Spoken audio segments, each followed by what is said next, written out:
அனைவருக்கும் அறம் வீரா சேனலின் அன்பு வணக்கம். இன்னைக்கு நாம் பார்க்க போகிறது 6ஆம் வகுப்பு தமிழ் பாடத்தில் முதல் பருவம். இந்த முதல் பருவத்தில் இலக்கண பகுதியை பற்றி பார்க்க போகிறோம். தமிழ் எழுத்துக்களின் வகையும் தொகையும் அப்படின்றத பற்றி தான் இன்னைக்கு பார்க்க போகிறோம். அதுக்கு முன்னாடி அறம் வீரா சேனலை சப்ஸ்கிரைப் பண்ணுங்கள். வாங்க வீடியோ பதிவுக்கு போவோம்.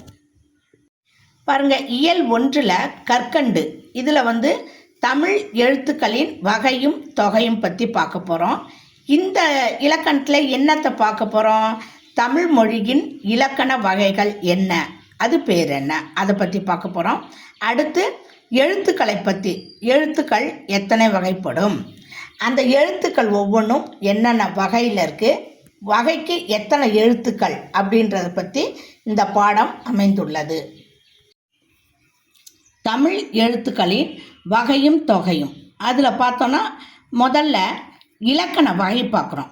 தமிழில் எத்தனை வகை இலக்கண வகை இருக்குன்னா ஐவகை இலக்கணம். இலக்கணத்தில் 5 வகை உள்ளது.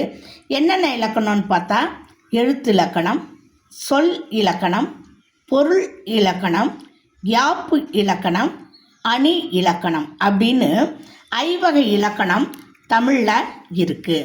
சரி, அடுத்து நம்ம எழுத்துக்களை பற்றி பார்ப்போமா? இப்போ பாருங்கள், நம்ம எழுத்துக்களின் வகைகளை பற்றி பார்க்க போகிறோம். என்னென்ன எழுத்துக்கள்னா உயிரெழுத்து, மெய்யெழுத்து, உயிர்மெய் எழுத்து, ஆயுத எழுத்து, இப்படி எழுத்துக்களை நாம் பிரிக்கிறோம். முதல்ல உயிரெழுத்தை பற்றி பார்ப்போம்.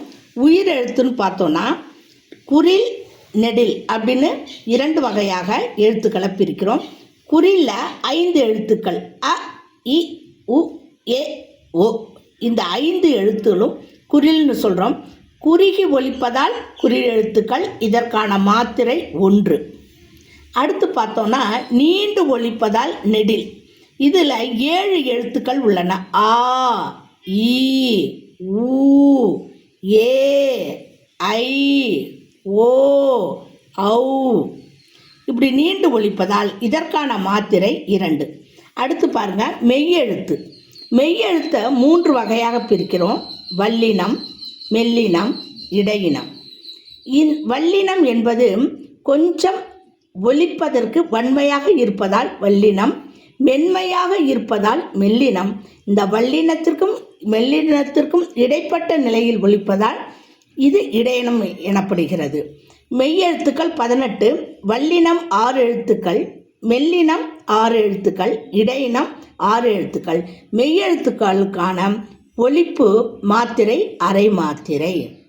பாருங்க, இக்கு, இச்சு, இட்டு, இத்து, இப்பு, இர், இது வல்லினம். இங், இஞ்ச், இன், இந்து, இம், இன், இது மெல்லினம். இ, இர், இல், யு, இல், இல், இது இடையினம். ஆக மெய்யெழுத்துக்கள் 3 வகையாக பிரிக்கிறோம். அடுத்து பாருங்கள், உயிர்மெய் எழுத்து. இந்த உயிர்மெய் எழுத்துனா உயிரெழுத்தும் மெய்யெழுத்தும் இணைந்து உருவாவது உயிர்மெய் எழுத்து. இது 216. கா முதல் கவ் வரை உள்ள எழுத்துக்கள் உயிர்மெய் எழுத்துன்னு சொல்கிறோம். இதற்கான மாத்திரை 1. அடுத்து இதை தவிர்த்து சிறப்பு எழுத்தாக ஆயுத எழுத்து, 3 புள்ளிகளை கொண்டது ஆயுத எழுத்து. இதற்கான ஒலிப்பு மாத்திரை அரை மாத்திரை. இதனோட தொகுப்பு தான் எழுத்துக்களையும் வகையும் தொகையும் என்று கூறப்படுகிறது. இப்பொழுது பாருங்கள், இந்த பாடம் உங்களுக்கு தெளிவாக புரிந்திருக்கும். இந்த வீடியோ பதிவு உங்களுக்கு பிடித்திருந்தால் அறம் வீரா சேனலை சப்ஸ்கிரைப் பண்ணுங்கள், லைக் பண்ணுங்கள், தொடர்ந்து ஆதரவு கொடுங்க. மகிழ்ச்சி. நன்றி. வணக்கம்.